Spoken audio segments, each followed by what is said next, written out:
이 앞전 그 말씀 기억나시죠?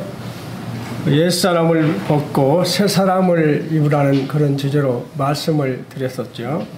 옛사람과 새사람은 이 둘은 단지 옛과 새라는 한 글자 차이인데 참 미미한 차이가 있는 것 같지만 엄청난 차이가 있죠. 그래서 예수 그리스도를 믿는다고 할지라도 주님 안에서 새롭게 된 자신의 신분을 모르면 성공적인 신앙생활을 할 수 없다고 제가 말씀을 드렸었습니다. 특히 믿음과 신앙은 속도가 아니라 방향이라고 말씀을 드렸습니다. 우리가 어떤 방향으로 나아가느냐에 따라서 우리의 가치관이 달라지죠. 오늘은 주 안에서 편안을 누리며 찬양하자는 그런 주제로 말씀을 준비를 했습니다. 먼저 말씀 전하기 전에 로마서 8장 6절부터 6절 8절인데 제가 10절까지 6절부터 10절까지 성도들 같이 읽겠습니다. 로마서 8장 신약 249쪽입니다. 다 찾으셨죠? 시작. 육신의 생각은 사망이요 영의 생각은 생명과 평안이니라. 육신의 생각은 하나님과 원수가 되나니 이는 하나님의 법에 굴복하지 아니할 뿐 아니라 할 수도 없습니다.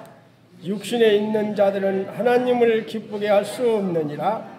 만일 너희 속에 하나님의 영이 거하시면 너희가 육신에 있지 아니하고 영에 있나니 누구든지 그리스도 영이 없으면 그리스도의 사람이 아니라. 또 그리스도께서 너희 안에 계시면 몸은 죄로 말미암아 죽은 것이나 영은 의로 말미암아 살아있는 것이니라. 그리고 이사야 26장 3절 4절을 읽겠습니다. 다 같이 읽겠습니다. 시작. 주께서 신지가 견고한 자를 평강하고 편강하도록 지키시리니 이는 그가 주를 신뢰함이니이다. 너희는 여호와를 영원히 신뢰하라. 주 여호와는 영원한 반석이시미로다. 그리고 갈라디아서 2장 20절 다 외우시는 분은 다 외울 거예요. 아시지만 같이 읽겠습니다. 갈라디아서 2장 20절 신약 303쪽입니다. 시작. 내가 그리스도와 함께 십자가에 못 박혔나니 그런즉 이제는 내가 산 것이 아니요 오직 내 안에 그리스도께서 사신 것이라. 이제 내가 육체 가운데 사는 것은 나를 사랑하사 나를 위하여 자기 몸을 버리신 하나님의 아들을 믿는 믿음 안에서 사는 것이니라. 그리고 시편 145편 21절부터 146편 2절까지 다 같이 읽겠습니다. 시편 908쪽입니다. 145편 21편입니다. 시작. 내 입이 여호와의 영예를 말하며 모든 육체가 그의 거룩하신 이름을 영원히 송축할지로다. 할렐루야. 내 영혼아 여호와를 찬양하라. 나의 생전에 여호와를 찬양하며 나의 평생에 내 하나님을 찬송하리로다. 시편 150편 6절입니다. 다 같이 읽겠습니다. 시작. 호흡이 있는 자마다 여호와를 찬양할지어다. 할렐루야. 오늘 주제는 주 안에서 편안을 누리며 찬양을 하자는 그런 주제로 말씀을 드리고자 합니다. 참 성도님들 수레 아시죠? 옛날에 수레를 많이 타고 다녔는데 수레 바퀴에서 가장 안정적인 곳이 어딜까요? 수레바퀴에서 가장 안정적인 곳은 중심축이죠. 중심축입니다. 바로 우리 삶의 중심축은 우리 마음입니다.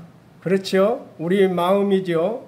마음에 무엇을 두느냐에 따라서 우리 삶은 완전히 달라질 수가 있는 것이죠.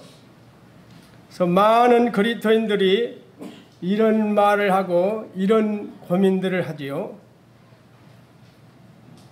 나는 내 자신이 죽고 예수님만 내 안에 사시도록 아무리 노력을 해도 전처럼 내가 죽지 않아서 어떻게 해야 할지 모르겠다고 그렇게 고민하는 그리스도인들이 많이 있습니다.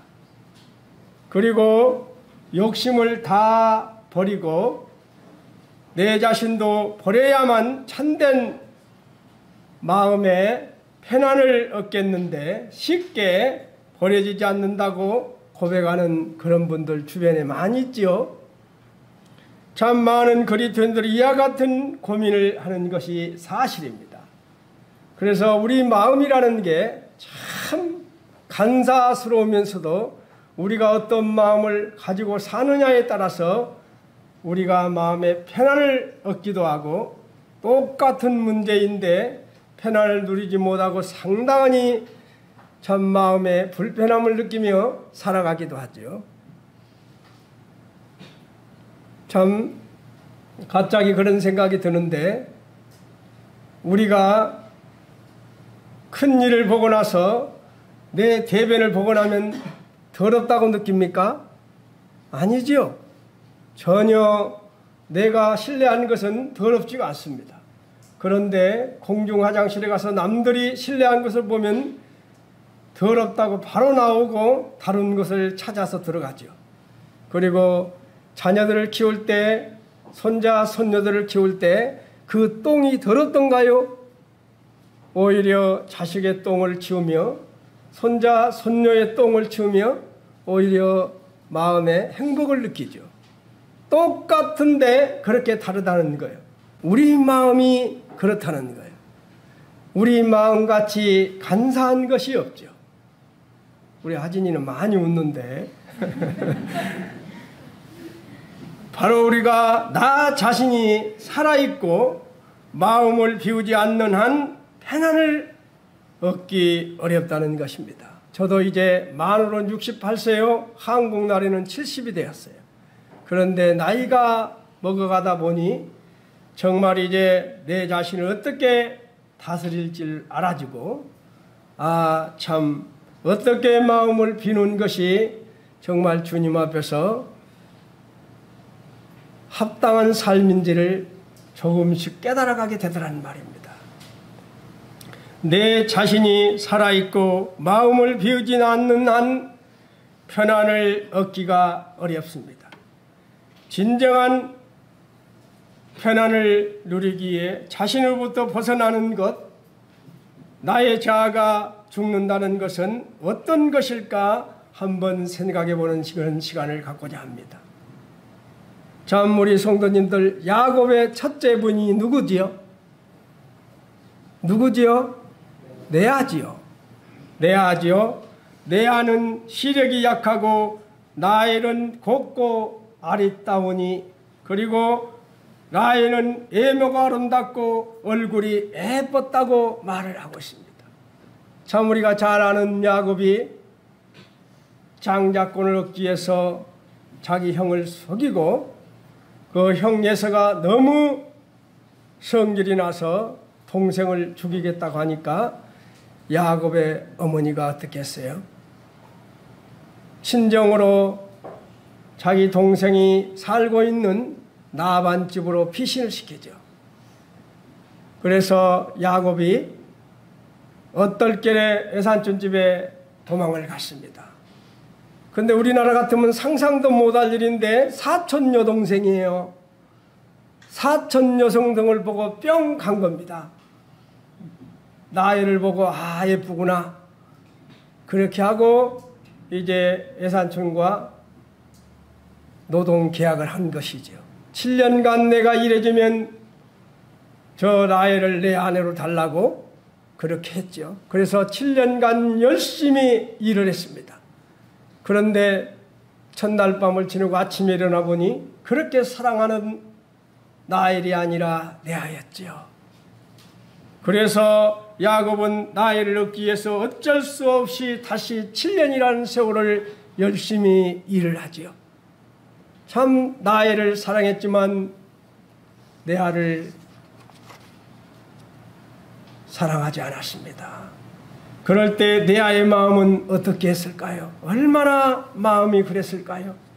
그러다 보니 남편이 자신을 덜 사랑한다고 느낀 레아는 언제나 애롭고 늘 남편의 사랑에 목말랐을 것입니다. 참 하나님은 공평하신 하나님이시죠. 참 야곱으로부터 사랑을 받는 라에게는 태를 열어주지 않았습니다. 사랑받지 않는 레아에게는 태를 열어줬어요. 그래서 창세기 29장에 보면 여호와께서 레아가 사랑받지 못함을 보시고 그의 태를 여셨으나 라헬은 자녀가 없었더라 그랬지요. 레아는 첫째 아들 루벤과 둘째 아들 시므온을 낳았음에도 야곱을 여전히 레아에게 눈길조차 주지 않았습니다. 자매님들 여자의 입장에서 얼마나 비참하겠어요. 아들을 둘을 낳아줬는데 눈길을 주지 않습니다. 얼마나 비참하겠어요. 그랬던 실망한 레아는 하나님께 간절히 기도해서 셋째 아들 낳고는 그 이름을 연합이라고 지었어요. 연합함이라는 의미의 레이라고 지었습니다. 레아가 연합함이라고 지은 이유가 무엇이겠습니까? 남편 야곱으로부터 연합해서 사랑을 받고 싶은 그런 마음에 연합함이라고 지었는데도 여전히 야곱은 사랑하지 않습니다. 참 이렇게 했다는 그의 마음은 마치 가뭄에 갈라진 논바닥 아시지요? 저는 옛날 시골에 자라봤기 때문에 가뭄이 오면 논바닥이 어떻게 갈라진지를 압니다. 아마도 레아의 마음은 논바닥같이 갈라졌을 것입니다. 그러던 레아가 그런 그녀가 이제는 넷째 아들을 낳고는 태도가 싹 바뀌어버립니다.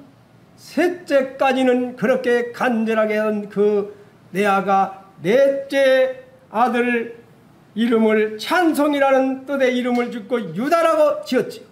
그러면서 그는 싹 달라져 버리는 것이지요.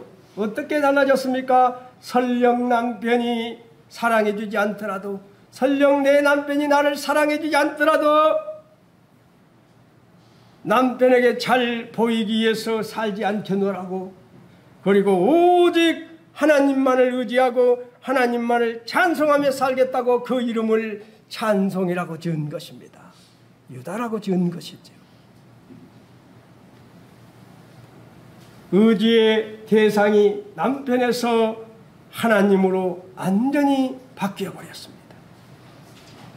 그러자 레아의 마음에 무엇이 찾아왔어요? 레아의 마음에 평강이 찾아온 것입니다. 그리고 레아는 그녀 이슬에는 찬양이 터져나오기 시작하고 찬양이 마르지 않았습니다. 우리의 마음이 이렇게 어떤 마음을 갖느냐에 따라서 이렇게 바뀌는 것이 우리의 마음입니다. 레아가 그 남편 야곱에게 사랑을 받고 싶었을 때는 그렇게 마음이 논바닥같이 갈라지는 그런 마음이었지만 이제 찬송이라고 부르면서 완전히 설령 남편이 나를 사랑하지 않더라도 남편에게 잘 보지 않고 오직 하나님만 바라보고 찬송하겠다는 그런 마음을 가졌을 때, 그렇게 행동을 했을 때 유다는 레아는 마음에 편안함이 찾아오고 그에게 찬송이 터진 것이지요. 레아의 문제가 잘 풀리고 해결된 뒤에 하나님을 찬양한 것이 아니라는 것입니다.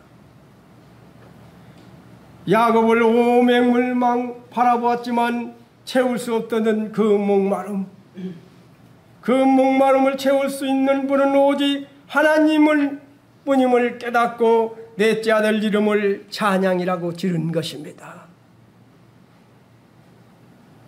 이처럼 찬양은 우리의 필요가 채워져야 할 수 있는 게 아닙니다. 기쁨과 편안은 문제가 해결됐을 때에만 맛볼 수 있는 게 아니라는 것입니다. 하나님을 진실하게 의지하면 어떤 상황에서도 이러한 은혜를 경험할 수 있는 것이지요. 이사야 선지자는 외칩니다. 아까 에사야 같이 읽어왔습니다.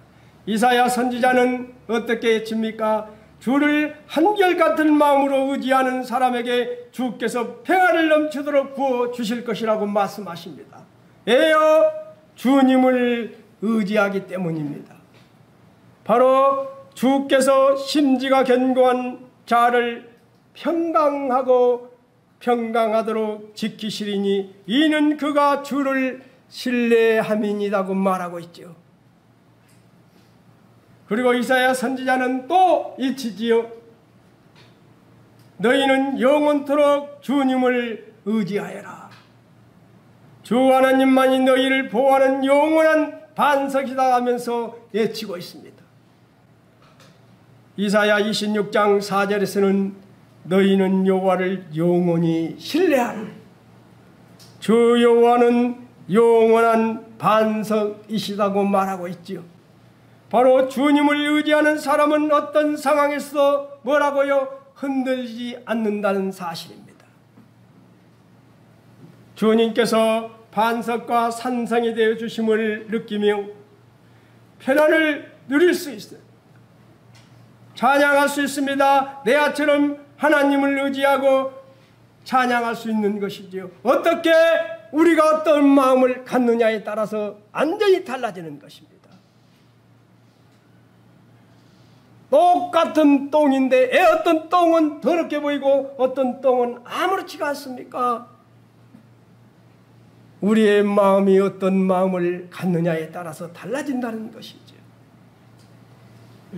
믿음의 사람들은 자신을 먼저 변화시켜서 어려움을 주 안에서 노력으로 극복했기 때문에 간증이 된 것이죠. 믿음의 사람들은 자신을 먼저 변화시켰다는 것입니다. 어려움을 어떻게 해요? 주 안에서 해결했다는 것입니다. 모든 사람이 고난을 당하지만 그것에 어떻게 대응하느냐에 따라서 인생은 극과 극으로 달라지는 것들을 보게 되지요. 성경에 나오는 사람들도 마찬가지입니다. 그들은 믿음으로 자신을 변화시키고 이겨나가십니다. 그리고 더욱 중요한 것은 그 어려운 여건 속에서 오히려 하나님을 찬양함으로 불행한 환경을 돌파해 나갔다는 것이지요. 우리가 잘 아는 요셉은 애굽의 총리가 되기까지 어떤 신분이었습니까? 노예라는 신분의 장벽을 가지고 있었습니다. 애국인이라는 장애물을 넘어서야만 했습니다. 그러나 요셉은 그러한 장벽이 있음에도 불구하고 하나님을 원망하지 않았다는 것입니다.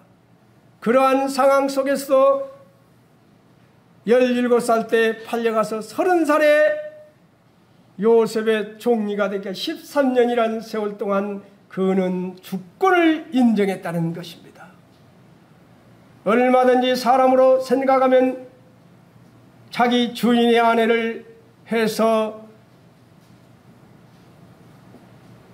더 인정받을 수 있었지만 그는 악한 이름을 깨닫고 그는 철저하게 주권을 인정하면서 하나님께 영광 돌리는 그런 삶을 살았던 요셉을 보게 되는 것이죠.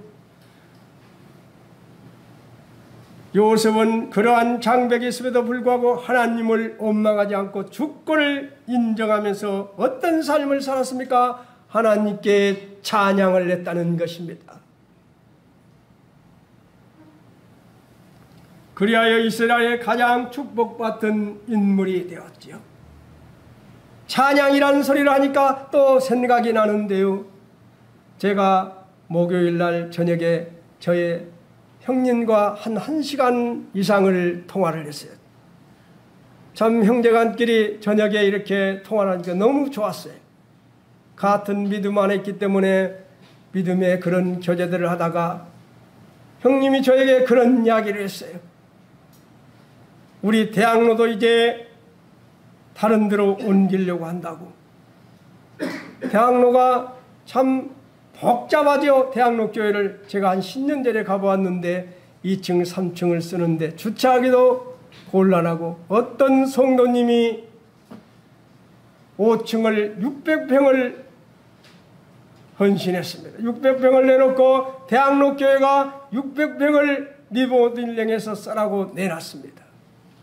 그리고 또 600평 6층은 전국에 있는 성도들이 언제든지 와서 찬양할 수 있는 공간을 만들어주겠다고 해서 600평을 헌신을 했어요.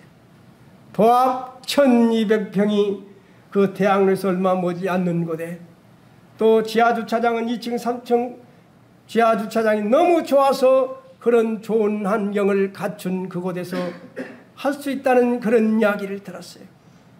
참 그 자매님이 대단하다는 생각이 들었습니다. 참 600평 6층을 전국에 있는 모든 성도들 중에 찬양할 수 있는 그런 분이 있다면 거기 와서 찬양할 수 있는 공간을 만들어주겠다고 600평을 내놨어요. 5층은 600평은 예배당으로 쓰라고 말입니다. 이처럼 찬양이 얼마나 중요한지를 모릅니다. 그 자매님은 찬양하도록 전국에 있는 성도들이 찬양할 공간이 없다고 해서 찬양할 수 있는 공간을 만들어주는 것을 보았습니다. 이처럼 그리스도인은 고난 가운데서도 찬양을 해야 하는 것이지요. 그래야만 어려움을 이기고 결국 승리하게 되는 것입니다. 불병은 망하는 지름길이지만 찬양은 희망을 여는 통로이기 때문입니다. 감사하고 찬양하는 자에게 하나님은 축복의 길을 열어주신다는 사실입니다.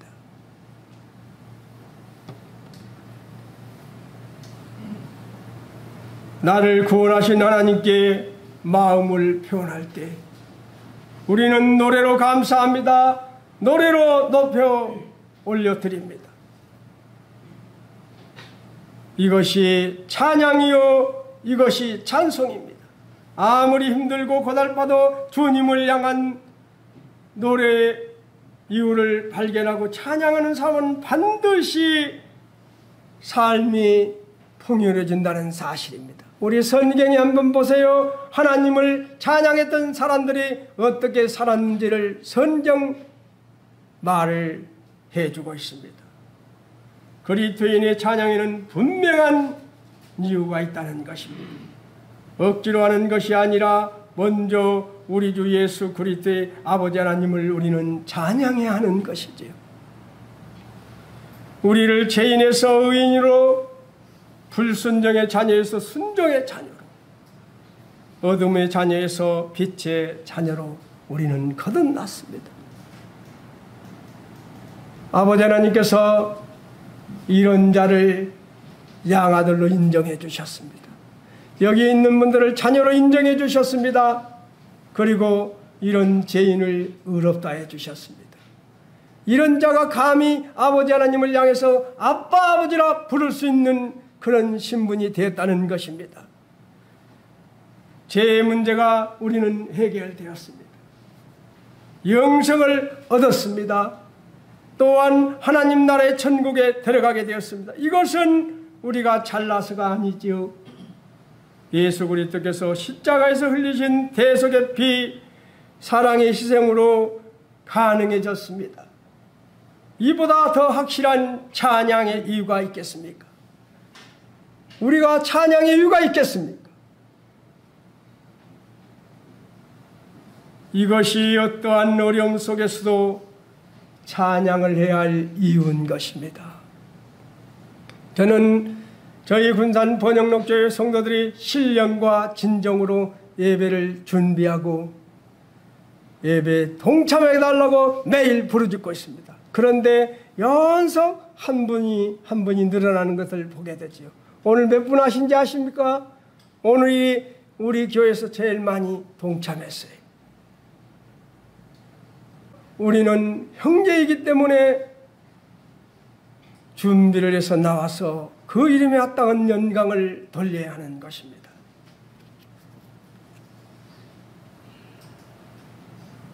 그리스도인이 고난 중에 찬양하며 감사할 수 있는 것은 세상이 줄 수 없는 산 소망이 있기 때문입니다. 우리를 거듭나게 하사 산 소망 있게 하시며 거듭나게 하사 산 소망 있게 하시며 그리스도의 살아있는 소망과 희망이 있기 때문에 우리는 주님을 찬양해야 하는 것입니다. 희망이 있는 사람의 입에는 항상 어떻게 해요? 찬양이 마르지 않는다는 사실입니다. 그런 사람은 어떤 언난한 고난을 만나도 하나님께서 주시는 의지와 연기를 통해 결국 고난을 이기게 되는 것이지요. 우리가 고난을 이길 수 있는 것은 찬양뿐이라는 사실입니다. 이것은 예수님을 믿고 거듭난 그리스도인에게만 허락된 비밀이요, 이것은 허락된 신비인 것입니다. 모든 사람에게는 소망이 있습니다. 그 소망 때문에 인생을 보내기가 수월해지는 것이, 우리가 소망이 없다면 참 힘들어요. 살을 베이는 듯한 엄동설 안에도 이 연속 이 추위가 있다고 생각하면 힘들기 어렵지만 조금 있으면 연초록 사나가 봄날이 올 거라는 그런 생각 때문에 우리는 견딜 수 있는 것이지요. 기대와 소망 때문에 이겨내는 것입니다. 이스라엘 민족도 적각골이 흐르는 가나안 복지를 소망하면서 40년의 험한 광야 생활을 견뎌냈다는 것입니다. 만약 그들에게 소망이 없었다면 힘든 광야 생활을 견디지 못하고 모두가 애굽으로 다시 돌아갈 수도 모릅니다. 이러한 광야 생활을 견딜 수 있었던 원동력은 바로 소망이 있었기 때문이지요. 우리에게 하나님께서 친히 보장하신 최후의 영광과 승리를 향하는 그것은 소망이 있기 때문입니다. 산 소망으로 말미암아 적극적으로 찬양하는 사람은 하나님이 결국 이 모든 어려움을 이기게 하시고 승리의 길로 인도하게 하신다는 사실이지요. 그래서 우리는 어려울수록 하나님께 찬양해야 하는 것입니다. 그렇다면 이제 말하고자 합니다. 진정 편안을 누리면서 주 안에서 자유를 누리며 참 진리 안에서 참 자유를 누리며 소망 가운데 주님을 찬양하며 살려면 어떤 삶을 살아야 할까? 그렇죠. 우리가 주님을 섬기며 아버지 하나님께 영광 올리며 살아가는 삶이 바로 어떤 삶입니까? 우리가 편안한 누리면서 살아야 하는 것이지. 그러면서 찬양을 드려야 하는 것이지. 우리가 믿는다고 하면서 편안함이 없다면 복음이 되겠습니까? 안 되지요. 믿는다고 한 사람이 안 믿는 사람 앞에서 날마다 불평하면 그것이 복음이 들어가겠습니까? 무엇인가 달라야 하는 것이지요.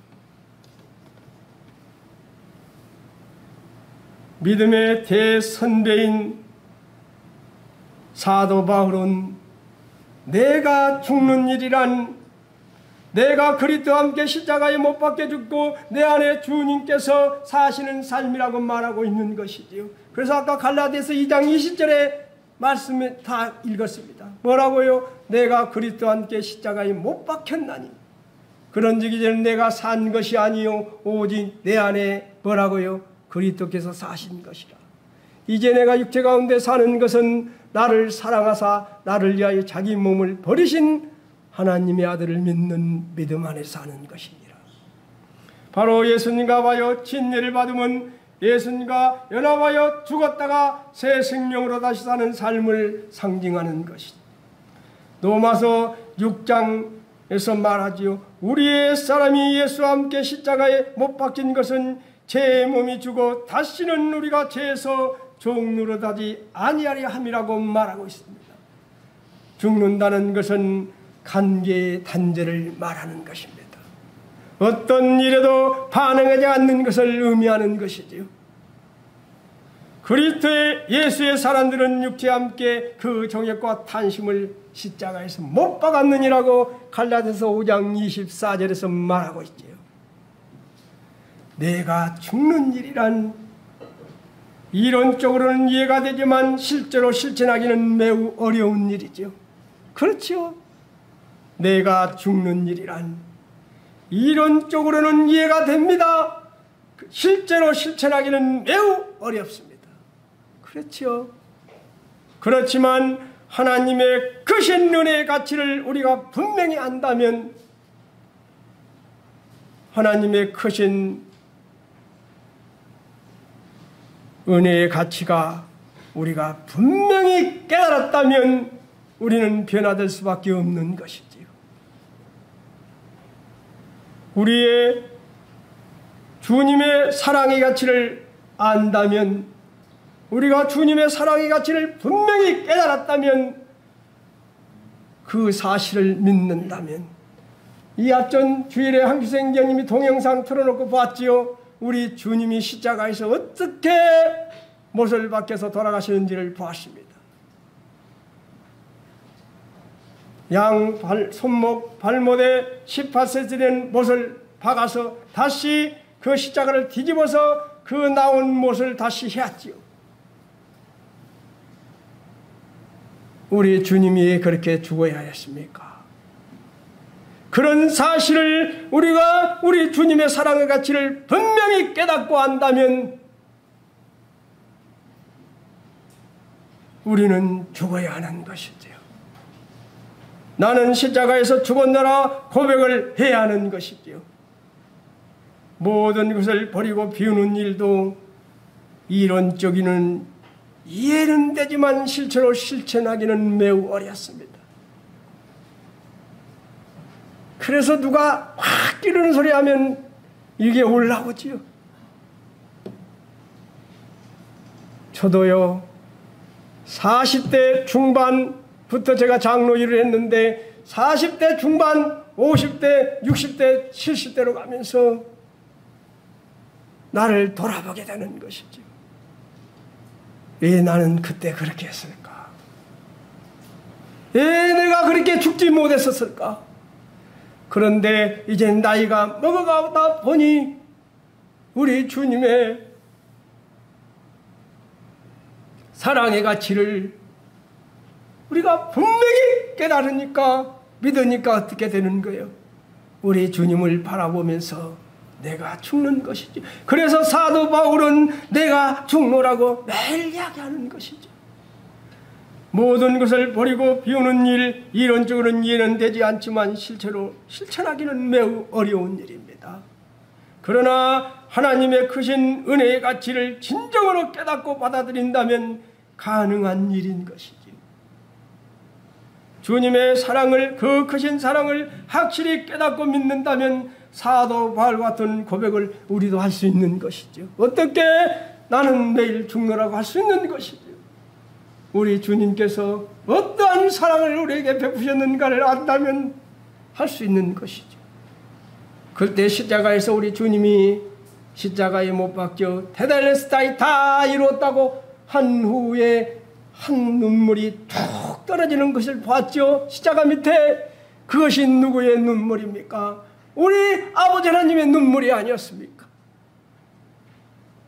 우리가 우리 주님께서 얼마나 우리를 사랑하셨는지를 안다면, 우리는 사랑의 가치를 안다면 나는 죽어야 하는 것입니다. 그리고 사도 바울처럼 나는 죽는다고 고백을 해야 하는 것이죠. 옛날에는 나는 어떻게 사도 바울이 이런 고백을 할 수 있었을까? 어떻게 사도 바울은 나는 오늘날까지 범사의 양심을 따라 하나님을 섬겼나라고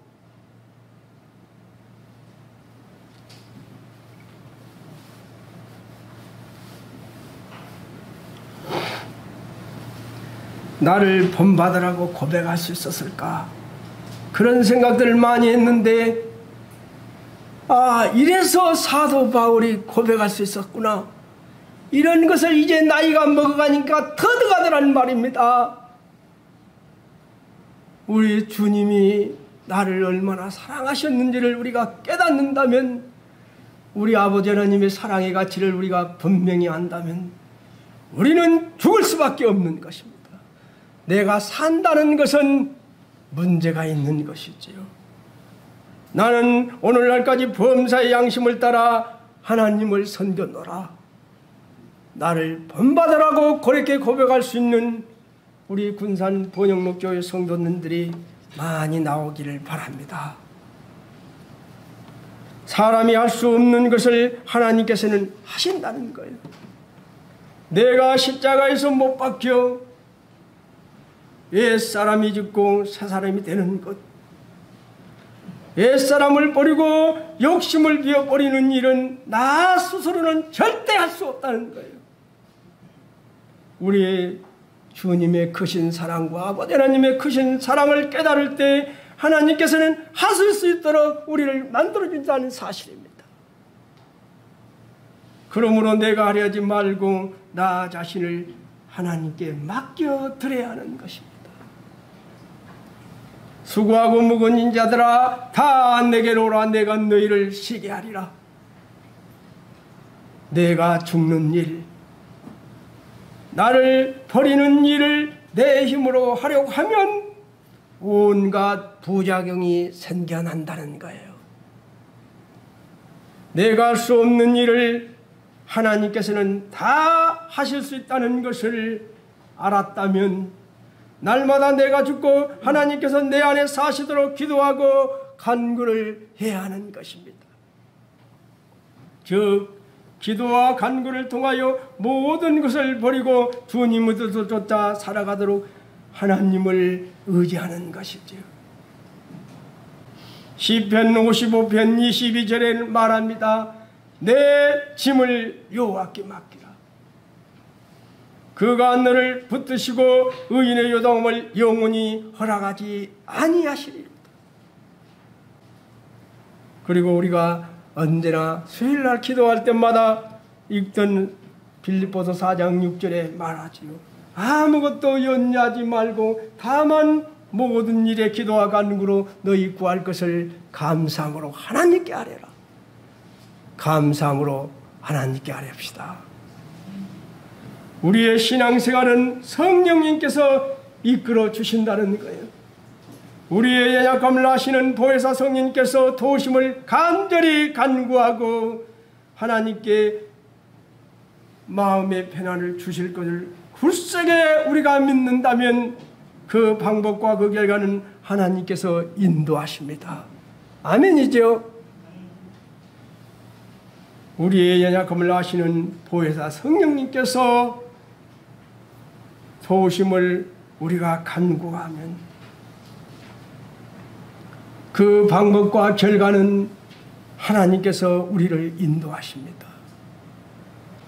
스가랴 4장 6절에 말하지요. 만군의 여호와께서 말씀하시되 이는 힘으로 되지 아니하며 능력으로 되지 아니하며 오직 나의 뭐라고요? 영으로 되느니라.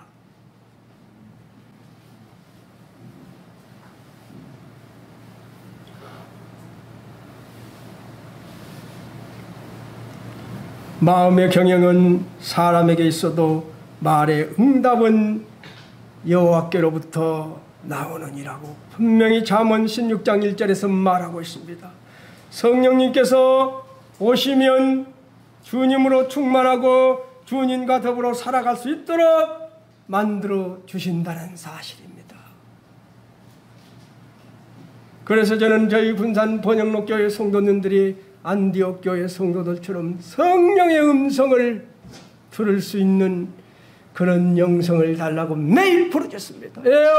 성령의 음성을 듣는다면 우리 군산 번영록교회 성도들이 빛의 열매를 맺는다면, 성령의 열매를 맺는다면 소수의 무리지만 이 소수의 무리가 군산을 변화시킬 수 있기 때문인 것이지요.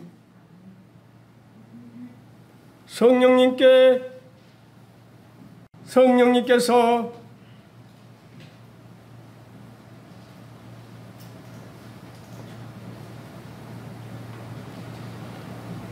주님으로 충만하고 주님과 더불어 살 수 있도록 우리를 만들어준다는 사실입니다.